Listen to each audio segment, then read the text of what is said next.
السلام علیکم ورحمۃ اللہ۔ الحمدللہ رب العالمین والصلاة والسلام علی سید المرسلین، اما بعد۔ باب کراہت وضع الید علی الخاصرۃ فی الصلاۃ، نماز میں کوکھ پر ہاتھ رکھنے کی کراہت کا بیان۔ عن ابی ہریرہ رضی اللہ عنہ قال نہی عن الخصر فی الصلاۃ، متفق علیہ۔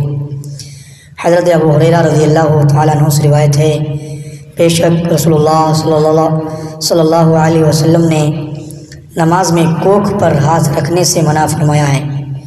صحیح بخاری کتاب العمل فی الصلاۃ باب الخصر فی الصلاۃ، و صحیح مسلم کتاب المساجد باب کراہت الاختصار فی الصلاۃ۔ انسان کے دائیں بائیں دو پہلو ہیں، انہی کو کوکھ کہا جاتا ہے۔ نماز کی حالت میں ان کوکھوں پر ہاتھ رکھنا تکبر کی علامت ہے، جبکہ نماز تو سراسر بارگاہ الہی میں عجز و نیاز مندی کے اظہار کا نام ہے۔